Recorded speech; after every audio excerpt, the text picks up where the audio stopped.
Okay, let's go. Yeah, we're at the bottom of the page. Mem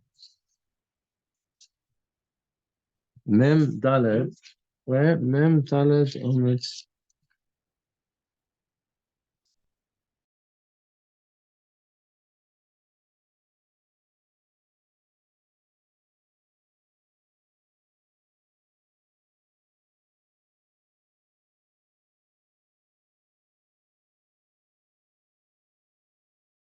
Happens you no, people are just busy, I think. Jeremy couldn't stay here. There we go. Okay, so we're up to 3. 4 lines from the bottom of Mem Daled Omrit base. Gufa Omar Ravin Rashmuel Mishmei Shmuel. So Ravin Rashmuel says the name of Shmuel. What? Yeah. Okay. So Gufa is always a yeah, exactly. Gufa means basically you go back to a statement that was already cited earlier. Ravin Bashmuel says the name of Shmuel. Someone who sells the field to his friends, without a guarantee. Right? That means you sell a field to some Reuven sells the field to Shimon, and he gives Shimon no guarantee that if it's taken away, he'll repay him. Ein meir lo alel, he's not allowed to testify for him. That means to say he's not allowed to testify to defeat Yehuda, who comes along and says, "Hey, this field is mine." Right? He's not allowed to testify on behalf of Shimon. And the reason is because he basically ends up establishing it in front of his creditor. Right? We discussed that last time. The idea is that as long as Shimon holds onto the field, Reuven wins. Why does Reuven win? Because Reuven gains. Because the fact that the field is with the credit is with Shimon means that the creditor can claim. And if the field is taken away from Shimon, what's going to happen with the creditor? The creditor's going to come back to haunt Reuven, right? But the Gemora says that's very difficult to understand. Hey Chidomi, what is the case? Id isle ara achriti. If Reuven has other land, right? Let's say Reuven has other land anyway. Okay? Right? Let's draw the picture. You know,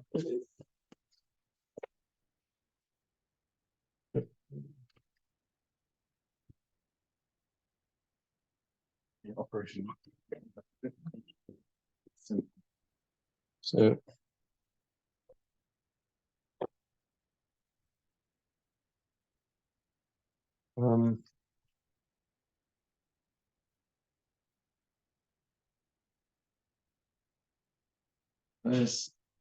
okay, yeah, that's right. That's right. Levi's the creditor. Yeah, Levi's the creditor. So let's consider this is basically right. Reuven sells the land to Shimon, yeah? And Yehuda comes along and says, "This is merely mine." Yeah. So Reuven is not allowed to go and testify to defeat this, and the reason is because Levi will, because he has an interest to keep it with Shimon rather than Yehuda taking it away. As long as the land stays with Shimon, Levi's got something to claim from. Whereas if it goes away, Levi's going to go back to Reuven, right? But the Gemara says, why should it be that is going to go that Reuven is the land going to be taken away from Reuven? If he's got other land, so Alei Dei Hoda, it's going to go back to him. He's going to go back to him anyway. In other words, if Reuven has land, let's say Reuven is a property magnate and he has his own land, okay? So what happens with the creditor? The creditor is that he comes back to what happens with the creditor. The creditor is not going to go and knock on Shimon's door. Creditor is not going to go and knock on Shimon's door. What? He's going to go to Reuven's door, right? The halacha is that if you are owed money, okay. Remember, Levi is owed money. Levi is the lender. Okay, you don't first go to. Reuven owes money to Levi, right? So Levi doesn't knock on Shimon's door first, does he? Does it depend on whether the lien's on a specific bit of land? Yeah, let's assume it's not. Okay, potentially, but let's assume it's not. It's just a regular case. Who does the creditor, the person who lent money, where does he go first? Obviously, he goes to the borrower first. If the borrower doesn't have any money or land or anything else, then he goes and looks for the people who have bought property from the borrower to try and claim from them. So, if this the arachriti, if Reuven's got other land, or Lady Dehoda, he's going to go to Reuven anyway. So there's no reason why Reuven can't testify on behalf of Shimon. Do you understand? Because by keeping the land with Shimon, it makes no difference. if I've got land, yeah, then the creditor's going to come to me. The person who lent money is going to come to me anyway. He's not going to knock on Shimon's door. So I'm not gaining by keeping the property with Shimon. And if he's got no other land, that means to say, if Reuven has no land, let's say he is penniless and he has nothing, okay? So my nafka le mino. So what's the difference to him if the property stays in Shimon's hands, in the buyer's hands, right? It doesn't make a difference. Even if Yehuda gets it, Yehuda's successful, okay? Yeah, even if Yehuda's successful. Let's say Reuven doesn't step into the breach and he doesn't save Shimon. He doesn't destroy Yehuda's Eidim. Okay, let's say he doesn't do that, all right? What happens? Yehuda wins. So Yehuda takes the land away from Shimon. Reuven still hasn't lost because he doesn't have any land. So the person who lent money to him, he can't come back to him, can he? Yeah, and so it's up at the top of the helmet, yeah. I think Memdalad, yeah. But surely, I mean, he's still owes him money. Pardon? We were still owes him money. We are. We just did good for, which is the quotational thing we just started with. That's right. We're good for the bottom of the previous summit. Good for this quote from Shmuel. As we said before, this is the story. Somebody sells the field to someone else without a guarantee. About price. Halacha is that he is not allowed to testify on behalf of a thing to destroy Yehuda. Okay, because he's gonna gain. What's he gonna gain? By keeping the property with Shimon, the creditor, the person who has money can't claim. Yeah, so he can claim from there, right? The Gemara's question is like this: however you look at it, I, Reuven, am not materially gaining by making sure that the land stays with Shimon. Okay, I'm not materially gaining. I am not materially gaining. Reuven's not gaining. Why? If Reuven owns his own land, then this is all irrelevant anyway. Because Levi, the person who lent me money, is not going to go knocking on Shimon's door. He's going to knock on my door. So it doesn't matter what I do for Shimon. It doesn't matter whether the land's there, What makes the difference? The person who lent money is going to come to me. He's not going to go to Shimon, right? You follow that? That makes sense, yeah? And if he doesn't own any land, so what are we trying to say? We're trying to say, well, it's in his own interest to make sure that Shimon keeps the property. Why? So the person he lent money to then has somewhere to claim from. But what if he doesn't? What's going to happen? So let's say Yehuda wins, okay? I still haven't lost because I've got nothing. You can't say that Levi is going to come back to me because I don't have any land. You've got the money though. No, I've got nothing. I've got no money, no land, let's say. That's what you understand. If he says, if Reuven has no money, if Reuven has money or land, then it's all irrelevant anyway because he's going to come to him. Yeah. And if he doesn't have any money or land, then he doesn't gain by keeping it with Shimon. Because what we're saying by keeping it with Shimon, that means that Levi's got something to claim from. Whereas if Shimon lost it, he wouldn't. And then what would he do? He'd knock on my door. Okay, I'd say, hello, how are you? Would you like a cup of tea? I don't have anything. He said, I don't have any money or land. So I'm not gaining by keeping it with Shimon. Because if Shimon lost it, right, that wouldn't mean that Levi can come knocking on my door because I don't have any. What about future earnings then? What? What about future earnings? What concept of, no, it's a fair point. It would always be a point, Oh, actually, Toras asked your question, Jeremy. Just saw. That's brilliant. Okay, we'll get to Toras. We'll see Toras. Brilliant. Actually, ask the question, yeah. You'll see. Very good. Always ask if you know you're on the right track. If Tosh was asked, if your question was asked 800 years ago in the Rhineland, then you know you're on the right track. Okay. Let's see Rashbam. Sorry. Ida Islay, very top of the Amud. Yeah. Ida Islay if the seller has other land which is unencumbered. Baschorin literally means free, right? It means unencumbered. That means to say that Reuven has other land that he owns, right? Sheyuchel bal choiv ligvos himeno, right? That means that the creditor, that's Levi, can claim from or lehoda bal choiv. The creditor bal choiv can go back to him. So he does go back to him. He goes back to Reuven. Because the din is you can't claim from encumbered property if there is unencumbered property. That's the difference between Bnei Chorin and Meshubodim, right? Bnei Chorin means free, like free people. We're b'nei chorin on Pesach, right? And meshubad means enslaved.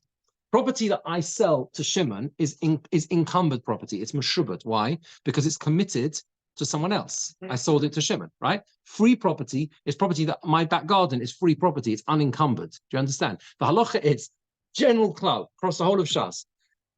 People who you owe money to cannot go to property that you sold to someone else, which is called encumbered property, sold to someone else, right? If they can claim from unencumbered property, they have to knock on your door first. It's a basic rule of fairness. Are you with me? If you owe money to someone else, they want to claim. They want to get their money back. Of course, they can't go to the person you sold land to and say, hey, he owes me money. Please, can you pay back? The first thing I'm going to say is, 1 second, have you checked? Has he got any other land? If he doesn't have any other land, then I've got to lien on the property. That's fine, right? Right.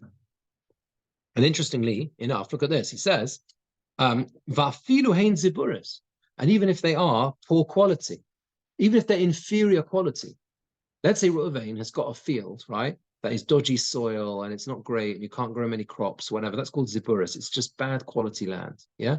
And the land he sold to Shimon at a good price is really good land, rich soil. You can plant excellent banana trees on.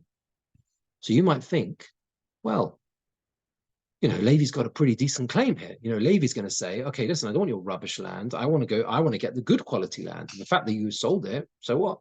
No, the halacha is, if there's anything that Reuven still owns, unencumbered, yeah, b'nei chorin, come to me. You've got to go to him, right? That's the halacha. So you understand? Therefore, the question is, why is he not allowed to testify? He is not establishing it in front of his creditor, right? He's not establishing by keeping it with Shimon's hands.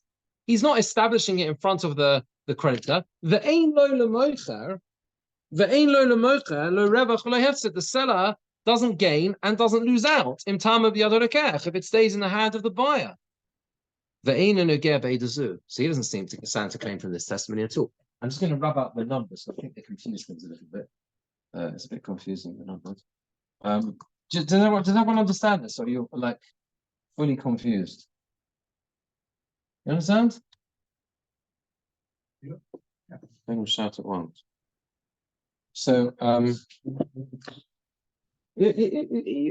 The first step is that as long as Reuven has land, okay, then he's not gaining by keeping the property with Shimon, by getting rid of Yehuda. He's not gaining because Levi's not going to come from Shimon anyway. Levi's going to go straight to Reuven, right? So that's the first thing, okay?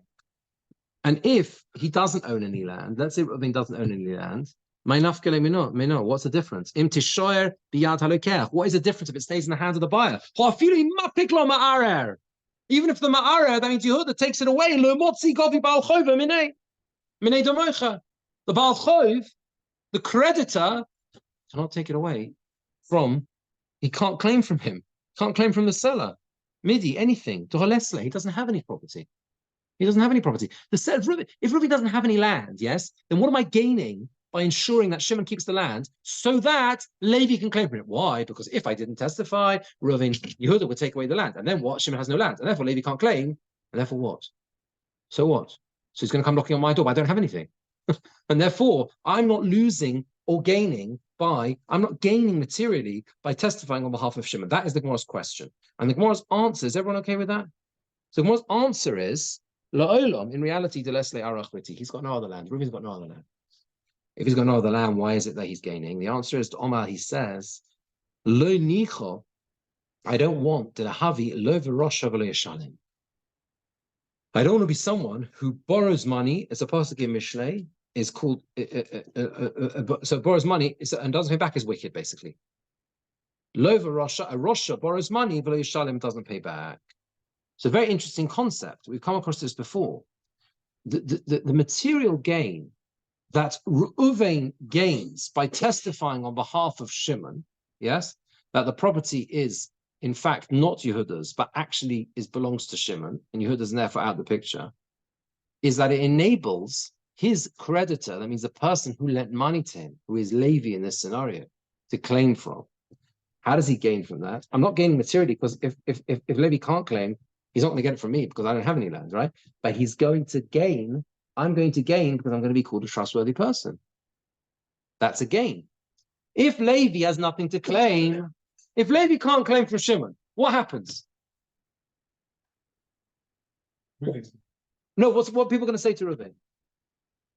You're going to call him a wicked person. You lie. You lent money and you didn't pay back. That gain cancelled out. So Shimon. Pardon? The gain that he's got by paying back Levi is cancelled by the loss that Shimon suffers. The gain that he, which gain? So you said that he gained because he gets a good name from paying back his loan to Levi. Correct. But Shimon is then left high and dry, having bought land from Reuben in the first place. Very good. That's Gemara's question. On form, Jeremy, on form. Yeah, that's Gemara's question. Gemara says, Sof. At the end of the day, Legabi idach, with regards to the other chap, that means to say Shimon, Nami also, right? Lova Rosh Shalimhu. He's someone who borrows money, he's wicked and doesn't pay back. In other words, the equivalent of that. What are we saying? We're saying that Shimon is really interested in making sure the land stays with, Reuben is really interested in the land stays with Shimon. Why? So that Levi can claim. Because if Levi can't claim, right, everyone's going to say, oh, you lend money, don't pay back, you're wicked, everything else. Okay, fine. So let's say Levi takes it from Shimon. What are people going to say to Reuben? You're a crook. You sold land knowing that you had a debt. And that land was going to be removed by the lender. You're still a crook. So you're still a low Rosh Hashanah. So therefore, why are you gaining? So again, there's no difference. The more answers, the Omri says, that Reuven can say to Shimon, that's what I sold to you without a guarantee. There's a critical difference between this person. Yeah, this person and this person. I'm sorry, not that one. In the back of the yeah, this person and that one, exactly. There's a big difference. He lent me money, fair and square. Everything was there. It was aid him. It was all fair. It was a fair deal. Everyone knows about the public knowledge. This, like we said, happened in the back alleyway. This guy bought the field without a guarantee. Reuven sold it to Shimon. Reuven sold it to Shimon without a guarantee. Shimon knowingly bought it without a guarantee. He knew there was no guarantee, and therefore, if he loses it, well, it's your own problem, right? If you buy something without a guarantee, you stand to lose it. And therefore, that's why he won't be considered to be someone who does dodgy deals, someone who lends money without... He is. Well, he is, but the point is that he's got a reasonable response. He can say, right? In other words, yes, it's true, he is, but he can say to him, right? Yes, he's got reasonable, and it's a reasonable defense. Yeah, and everyone would understand it as such. He's going to people will say, well, why did you sell him stolen goods? The answer is, I specified that it wouldn't have that there were potential problems with it. That's a very easy way of getting in. Who? For Reuven. Because he could just. He could, but you have to remember. He could just. I told him it was dodgy. We thought we 100%. But again, this is where we have buyer beware. It was Shimon's own fault. He should never have bought it without a guarantee. Because he was buying it at a knockdown price. Exactly. It's a calculated risk. Exactly. It's a calculated risk. Whenever people buy stuff that is dodgy, no guarantee or whatever it is, they think and a dodgy seller, whatever. That's the deal. The deal is you get the cheap. You don't get anything for nothing. So if you're getting something on knockdown price, you're sacrificing something. Yeah. Basically. No, is that right, Avi? In the world, you're sacrificing something. Quality, this, I don't know, but for sure.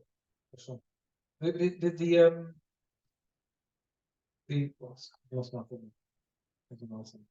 We'll see if it comes back. Anyway, let's see. Let's just see the Rashbam. Rashbam is the third Rashbam down. The borrower is not happy that the land should leave the buyer. The creditor won't have anything to claim from. And then the lover exists as, or he will remain as, belova Rosha below Yishalem, as someone who borrows money, is wicked and doesn't pay back. So the borrower doesn't want the land to be removed from the buyer, right? So he doesn't want it to stay to go out from the borrower's hands. And the creditor won't have anything to claim from. And then the lover, the borrower, will be someone who's wicked and doesn't pay back. Therefore, we said He is someone who stands. He stands to gain from his testimony. So the Gemara answers, so for the end of the day, Ma hana yeshlo be'edasu. What benefit does he have with his testimony? Demokila biyad lokeach. And he establishes that he fits it in, he establishes it in the hands of the buyer. Right? And the creditor goes back and claims from him. What benefit is he getting with this testimony? He's keeping it in the hand of the borrower, right? And then the creditor comes and claims from him. And then the creditor goes and claims from the buyer, from Shimon. With regards to the buyer, that means with Shimon as well. Havale Lova Rosha. He is a wicked person who borrows money. Sure, have Sida. He calls him to lose out. And again, we get back to the same point. He is not someone who stands to materially gain from this testimony. Why? Because we're saying, what is the material gain? The material gain is that you're a trustworthy person, because people can see that you left a place for the person who lent you money, Levi, to claim from, right? So you're a trustworthy person. The answer is you're not gain. That's not a gain, because you're going to be untrustworthy with respect of Shimon. So you're in the same position. And the fundamental point of the whole sugya is, if I am in the same position, right, before I testify, right, as after I testify, if I'm fundamentally in the same position before and after, I can testify, because I'm not gaining, right? And here you're also not gaining. The Gemara answers, and Mashani, the Gemara answers to Omar Lei. Non-material. Pardon? And the benefit being non-material.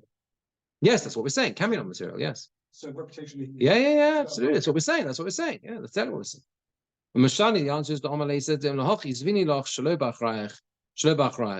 this is why I sell to you without a guarantee, to be exempt from any guarantees that exist in the world. From any responsibility, it means any responsibility. Therefore, he can't do what? Yeah. It's exactly it. He can't testify. Because he wants to establish it, he wants to put it in front of his creditor. That's what he wants. Because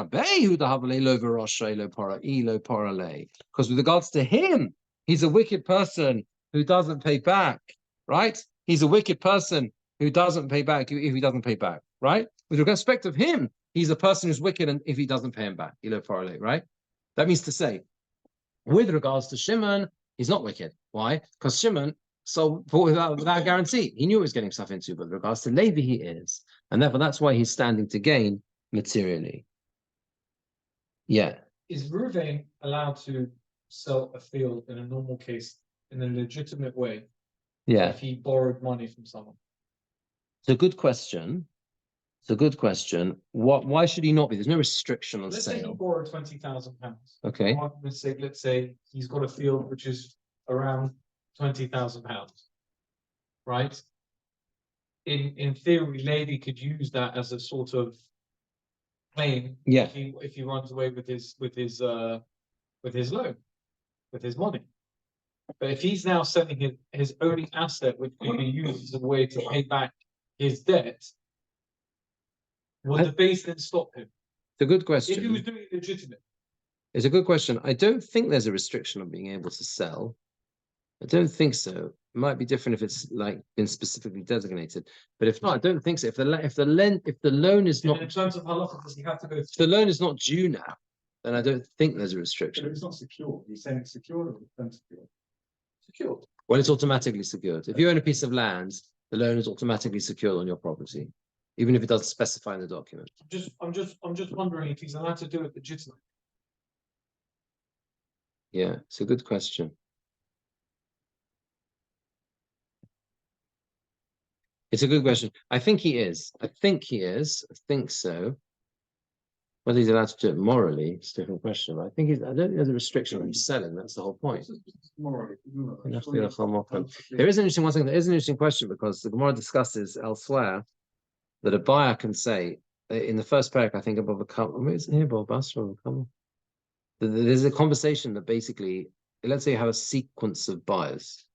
So Reuven owns a whole lot of land, okay, and he sells one property to buyer A, another property to buyer B, and then a third property to buyer C. So that each of them can kind of like the earlier buyers can say, 1 second. I was very careful. I did my due diligence. I only bought this land because I knew that there was still other land there with the seller. So they can say to a creditor who knocks on their door, I left you a place to claim from. That was the whole point. So that's a whole different conversation they can have. Anyway, so let's see that Tosfos asked Jeremy's 2 questions. I think both of them are Jeremy's questions. The first Tosfos says, says Tosfos, I mean, we said in the Gemora, if he doesn't have any land, okay, there's other land, where does he go? Where does he go? Yeah, he's going to go back to the if he's got other land, sorry, he's going to go back to the seller. He's not going to go straight to the seller. He's not going to go to the buyer at all. That was that question. If he's got land, we could have answered where he made apotiki. You know, he designated you must claim from this piece of land. Because then he won't go after other land. In other words, the Gemara was saying, right? Why am I materially gaining if Reuven owns other land? He's not going to knock on Shimon's. Levi can't knock on Shimon's door anyway. He's got to go straight to Reuven. Well, one answer could be if it was apotiki. If it was apotiki, that means to say if it was a piece of land that was specified that you're going to claim your debt from this land, then you're going to go after that land even if Reuven has other lands. And if it falls in to the hand of Yehuda, Shimon has an apotiki. Sorry, Levi. No.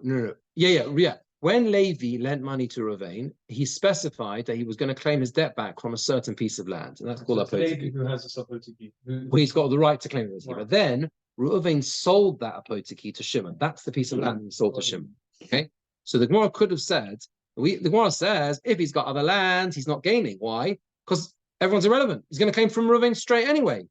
The Gemara Tosfos says we could have answered that the scenario is that it was an apotiki case. And if it's an apotiki case, that means to say that Levi can claim only from that parcel of land. That's where he's going to claim from. So if Reuven sells that land on, he's going to go and take that land. The imtipo biyata ma'arer, and if the land falls into the ma'arer, that's Yehuda, the one who's claiming a right to it, yifralo acheres. Reuven will then have to pay him with a different piece of land. Therefore, he can't testify for it because he stands to gain from the testimony. Tosfos doesn't answer the question. You understand? Tosfos is saying the whole Gemara could have solved this very simply.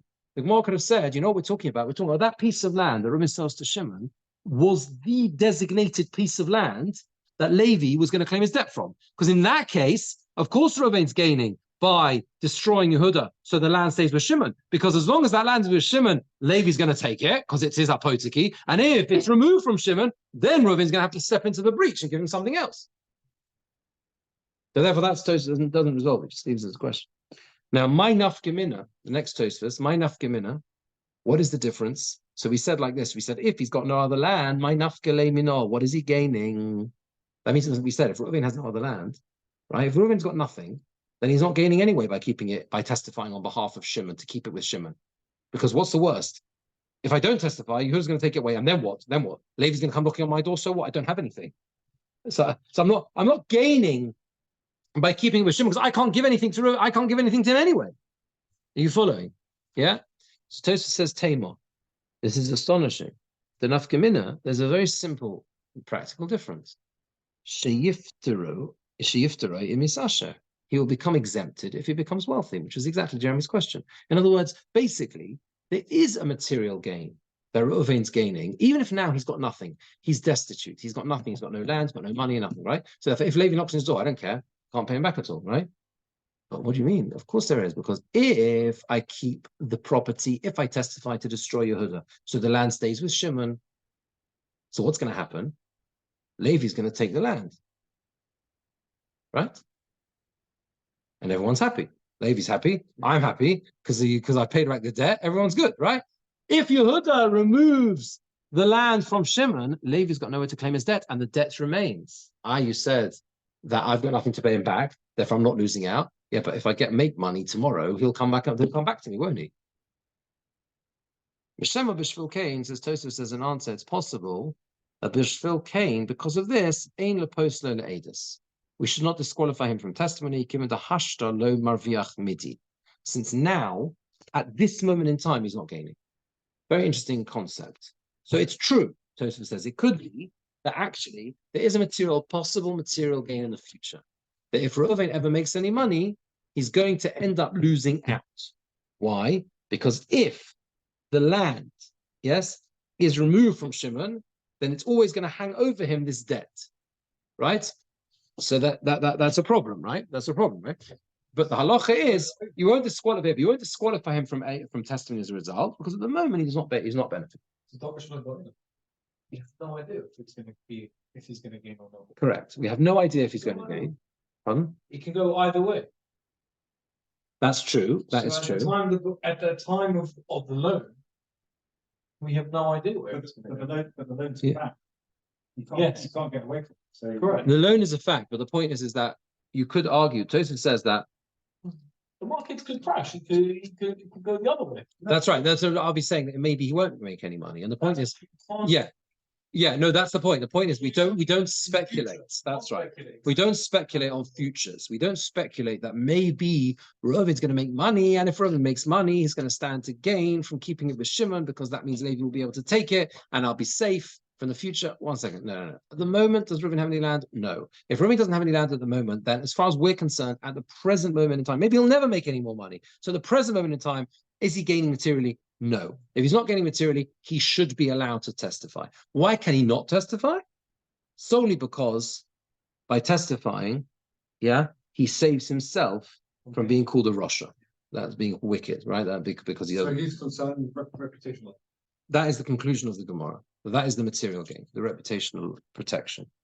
That's correct. Machriz Rava. Rava announced. What? You can't short through it. Yeah, Machriz, right. Yeah, well, in some ways, yeah. Machriz Rava announced the Tema Rav Papa. Another say Rav Papa said, the Sulkin Le'ela Adonachtin Asata.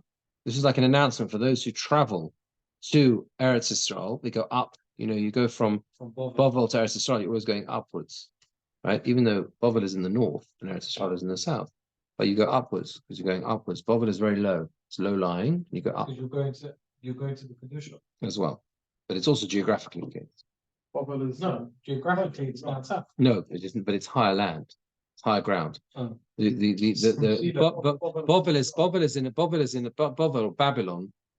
is in a yeah, it's a big kind of like, it's the fertile present. It's a low-lying area that the mountains of the north of Israel are kind of like the water goes down from there into the Euphrates and the Tigris. That's the direction of travel. Yeah. So it's definitely true, of course, that you're going up to Eretz Yisrael like in Kedusha, but it's also geographically the case, right? Interesting. Yeah.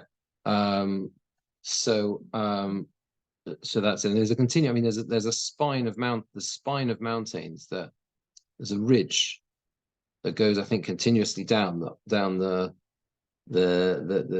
what's called the eastern border of Israel, right?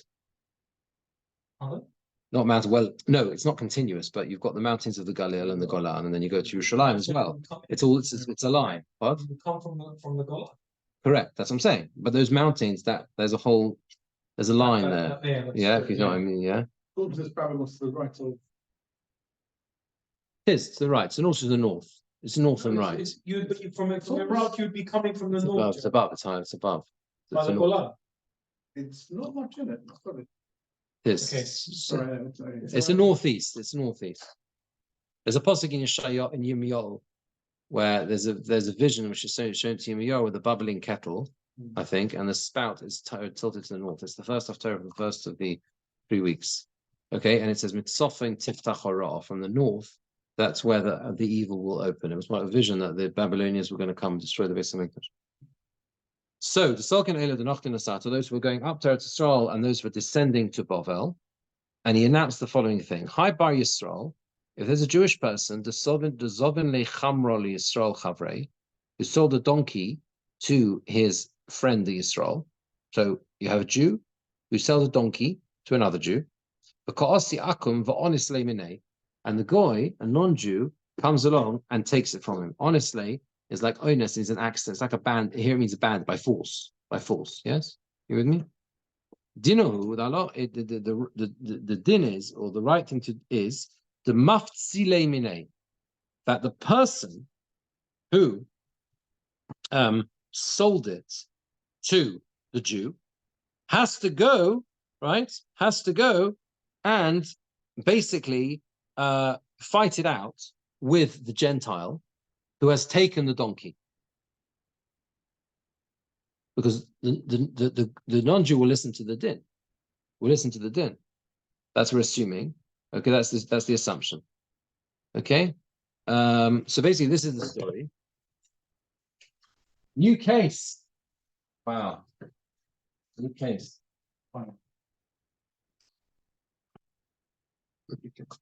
What? This was a good case. Oh, this? That was a good case. Yes, it was.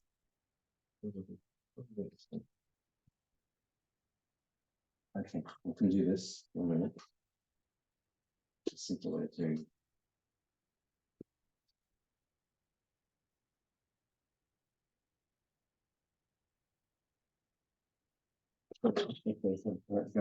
Okay, basically, this is Reuven. Okay, and Reuven has a donkey. Can't see this. Okay. Great. Reuven sells the donkey to Shimon. That's Shimon. Yeah. Reuven sells the donkey to Shimon. There's a non-Jew over here. And he comes along and he takes the donkey away. He takes the donkey. The halacha is that Reuven has to go and fight it out with the non-Jew to get it back on behalf of Shimon. Now that's a chiddush. Do you understand? Here, Reuven, Shimon, One Jew for Gentile. He lent it. What? Pardon? What's the case? He lent it to him or sold it to him? No, he sold it to him. Sold it to him. Now, this is interesting because you could say, what is Reuven going to involve now? I've sold you a thing, fair and square, nothing wrong with it. It's a good sale. Happens to be your bad luck. Your bad luck that Mr. Gentile came along, right? The idolater came along and stole it. It's not my problem. Why should I go and defend him in court? Yeah. You put a guarantee on the guarantee. Was that any on that? Pardon? Oh, it's a guarantee. No, I don't think it's to do with the guarantee. It doesn't seem to be. I don't think it's to do with the guarantee. It's not a guarantee. No, it's not a guarantee. It's not a guarantee. But you have to go and save him. Right. And the halacha is, why do you have to do that? That's the Gemara's question. Do you know who the mafsi levine? We'll see. We'll explain. V'loi Amron, says the Gemara. Okay, actually, let's see Rashbam on this. So Machriz Rava, right? It's about, you see this about 20 lines down. Machriz Rava announced to Dorish Rabbim. He announced to the public, the Sulkin La'ela, Ha'olin Mevavel Eretz Yisrael, those who go up from Babylon to Eretz Yisrael, V'tanachti L'Satam Eretz Yisrael Bavel, those who descend from Eretz Yisrael to Bavel. Kulchem Teidu Dinzeh. Every of you, all of you, should know this halacha. Hi Bar Yisrael V'cholu. If there's a Jew who sells a donkey, a chamra is a chamor, a donkey, to his friend, right? The goy comes, the akum comes, the idolater comes and takes it away. But honestly, he takes it away from the buyer. The kotoim akum. It's not that he's coming along just stum as a bandit. That's incorrect. That's not pshat. It means he claims. He's got a claim, right? The non-Jew claims that this donkey was stolen from me. Okay, fine, right? He's claiming it was stolen from him. He's got a fair claim. Or the one who sold it to you stole it from me. That's what he says to Shimon. But then he took a step which he should not have done, and that is he's cut a claim. The claim was it was my donkey. That's what Mr. G says, right? It was my donkey. But then, without waiting to solve it or to take him to Beis Din, he grabs it, takes it. Okay, he runs away with it. Come on. As we explained later on, the scenario is that he didn't grab the saddle, he just took the donkey. Why is that significant?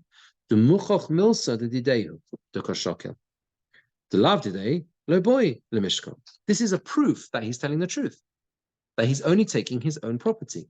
You understand? He comes along, okay, the bandit, or wherever he's grabbing it like a bandit, but he says, you stole this, it's my goods.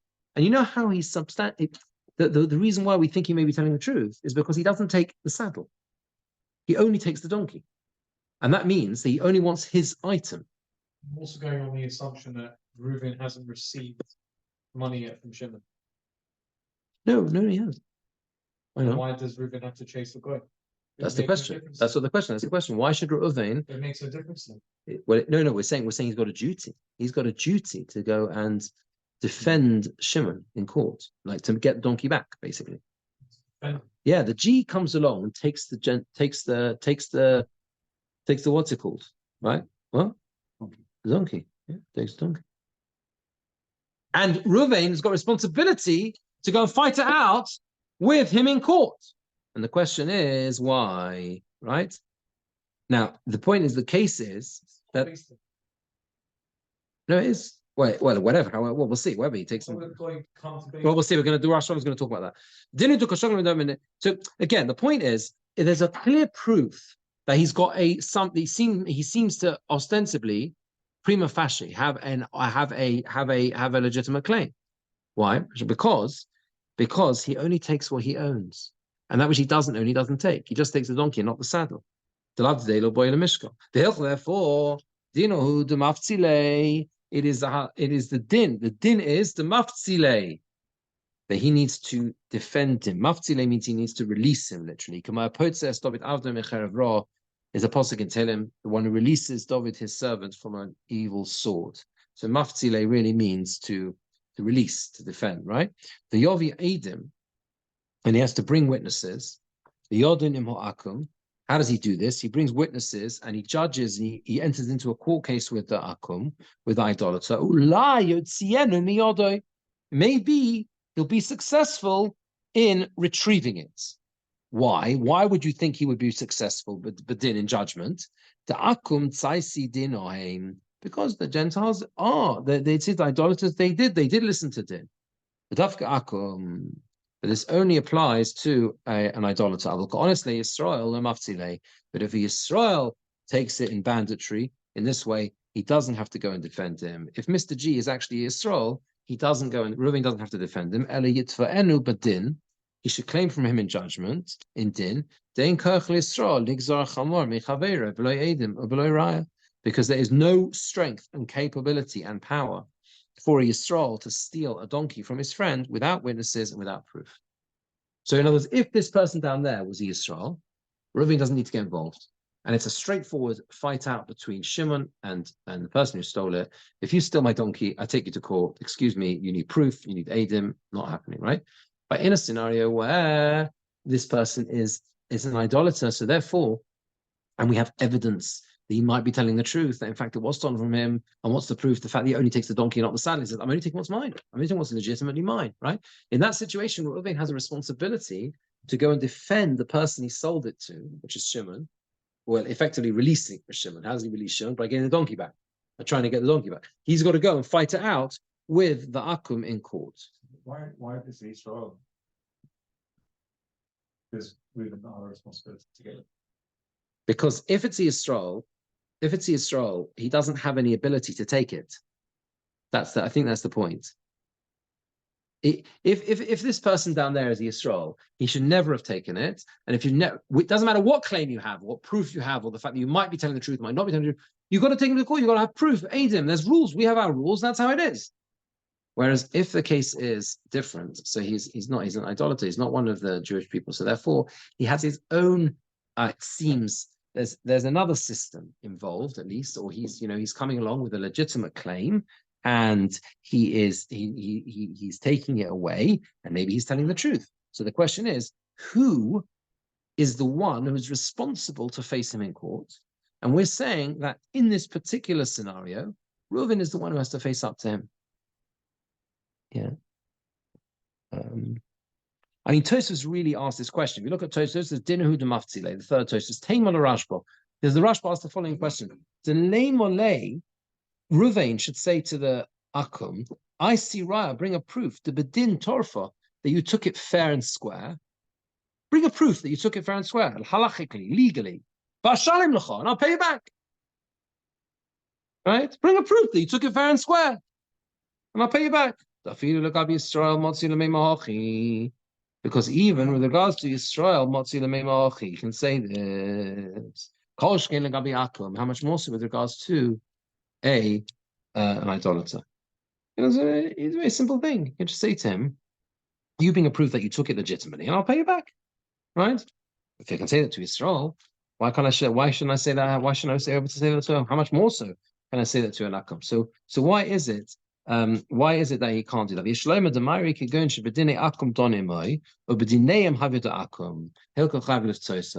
The case is, the scenario is, right, that in the laws of governed by the Gentiles, they're living in Persia, let's say, we're living in, this stays in, right? In the Persian court system, okay, he conducts the court case with him, and they, in their rules, it should belong to idolater, legitimately. He should be able to get it, right? Therefore, that's why he's chayav to redeem. How do they translate liftoso to redeem? Is it to release him, to pay back for it? The maftzile is in the Gemora. The maftzile.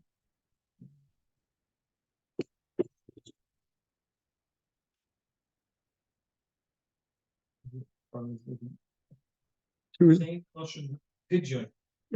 redeem it, yeah. Yeah. That's how they're saying it. Russian pigeon. Yeah, that makes sense. Yeah. It's just where it says "V'ko'asi akav v'onis leminei dinahu d'maftzi leminei."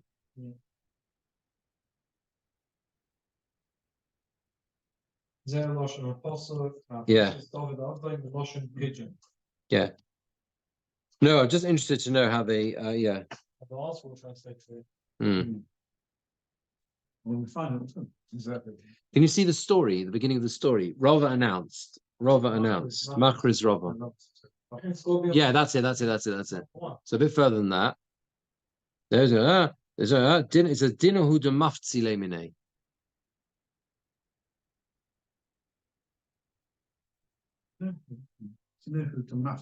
Yeah. Retrieve. They should retrieve it. Okay. Retrieve. Okay. All right. It's a similar thing. Basically, to get it back. To get back the donkey. So what basically the Gemara is saying, so what Toras is saying is like this. We're talking about a scenario where, according to the legal system of the land, right, there's the Akum has legitimate rights to take it. And therefore you have to go and fight it out with him. Okay? You're required to go and fight it out with him. Okay? But he says, but he carries on. Let's look at the Gemara. The Gemara says, "V'lo amron." This only applies. This is only where he does not recognize that it's his donkey. That means to say that when is it that the seller Reuven needs to go and redeem it for the buyer? Only when the buyer doesn't recognize that it's his donkey, that it belongs to the seller, because then it could be that the idolater is actually telling the truth, right? Okay. The buyer doesn't recognize that it belongs to... Previously, how is anyone going to recognize any of their animals? Yeah, it's interesting. No, well, people...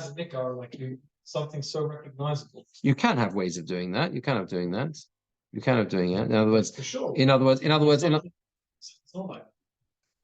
No, but you can have a situation where this is like a particular animal and it's got a white spot on, and he knew, and the buyer knew and recognizes that it definitely belongs to the seller.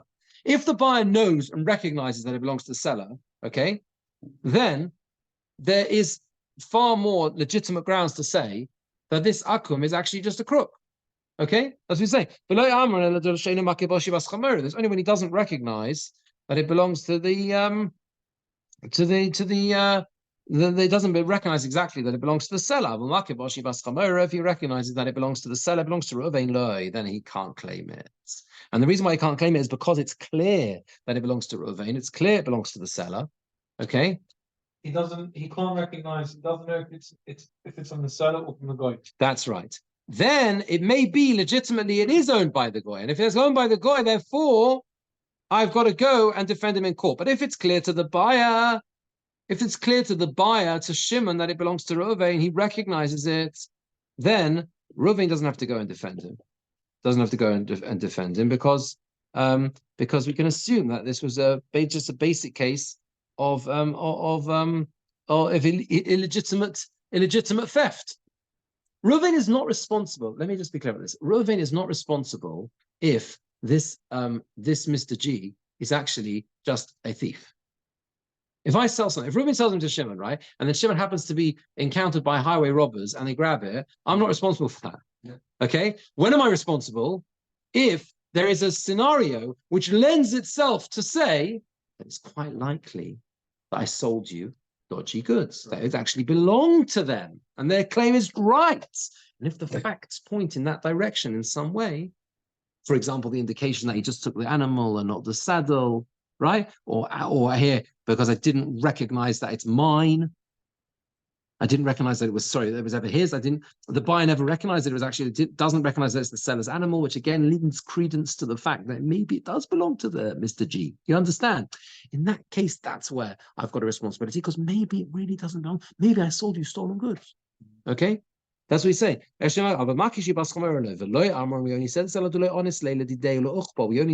only said this when he didn't grab both the animal and the saddle. But if he grabbed both the animal and the saddle, the halacha is he doesn't have to go and defend it, because the fact that the akum took both the donkey and the saddle is ample proof that he's just a bandit. You understand? Because the saddle is separate to the animal, right? The saddle is not relevant. So therefore, he's obviously just a bandit. Otherwise, why is he taking the saddle as well? Okay. Well, you just grab the horse and finish and think he wasn't being attention. No. We need more than that. We need an extra proof that in fact is that there's what we call a raglaim ladova. There's a likely possibility that in fact it looks and points in that direction in some way that in fact you sold stolen goods. But if the indication is the other direction, I'm not responsible, right? Amema disagrees though. Amema says, even if there's all of these factors, so he only took the animal and I didn't recognize that it belonged to the seller, and if there is a strong possibility, it would seem that he has got a legitimate claim. But locha is, even if all these don't apply, the locha is that Reuven, the seller, does not have to defend and rescue it from the akum. My time was the reason, made the yoda, it's known, the stamov, kichovim, anosu. Assumed idolaters were assumed to be bandits. That's how they assumed they behaved in that way. Shneimar, as the Apostle says, Asher piem diber shov, the mouth speaks falsehood, minom, and the right hand min shek is a right of falsehood, right? Certainly the akum, the idolaters in those days, they were of very debased morals, etc., right? And therefore the default position can be that that's what they were doing. That's what they're behaving. That was the default position. And therefore, even if there are indicators which you could say lend credence to the fact that maybe it was really stolen goods, right? We don't have to worry about them because we're assuming that it's just a basic case of bandits, right? Let's see the Rashbam. V'lo Amron, and we only say this. It's about 5 lines down where it gets wide. V'lo Amron v'tzorech mochelif tzos lo keach. We only say that the seller has to rescue on behalf of the buyer, only if the buyer does not recognize that it belongs to the donkey, that is the donkey of the seller, because then we can say, the halacha is maybe with the akum, maybe with the idolater, perhaps he's telling the truth. But if he recognizes it belongs to the seller, so he doesn't need to rescue it. Since it's known that the animal grew up in the house of the seller, and the idolaters assumed to be bandits, it's assumed, it's logical that illegally the akum grabbed it, and therefore I'm not responsible for that. When you say this to Mafsila, he has to rescue it when he doesn't recognize that it belonged to the seller, to Reuven. Only if he didn't grab both the donkey and the saddle. Because he left the saddle, it's logical. The shalom notel, he's just taking his own property. Therefore, nokat chamor. Therefore, he took the donkey. Therefore, he took some. Therefore, nokat chamor. That's why it talks about donkey. We mentioned donkey in the previous one as well. With a cow and a talis, we can't say this distinction about a saddle. It doesn't exist. That distinction about saddle doesn't exist with a cow and a talis and a garment, right? He doesn't need to rescue him because it's assumed that an idolater they're bandits. They're bandits, right? In this context, right? If he took both the saddle and the donkey. And finally, Amema said, even in a situation where all these things don't apply. He doesn't take it, and the reason is because it's known that they are bad, that they were bandits. He doesn't recognize that it was his donkey. That means he doesn't recognize that it was the seller's donkey. And he didn't grab the saddle. He doesn't have to rescue him. Because it's assumed these idolaters were all considered to be where they were bandits. And this is how we hold, because Ameimar was Basra. He was a later authority, and that's how we hold. The Meiri, in a number of different places in Shas, is at pains to point out this is specific to the idolaters of those times who had debased and no moral values.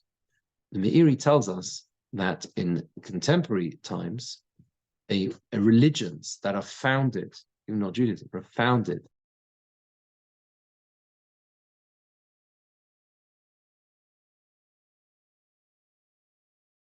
here he has a big thing on this. A number of places in the Shas explains this, right? He has a phrase, I don't know what it is. Just slipped some of mine. Whatever, there's a phrase he uses that I think it was that's right, it was nimuse hadatot, which means like the morality that underpins religion, or religions based on morality, right? Then these ideas in the Gemora, where they're going to assume, like Amima says, they assume to be banned. That was relevant to a that was applicable to a pagan cults or whatever, where the whole system of debase, you learn Masech Avodas Zarah, you see a lot of that, right? You see a lot of that in the way they live. So this is how the Meiri understands it. Okay, very good. Let's carry on next week. Yeah. Okay, fine. Right. See you soon.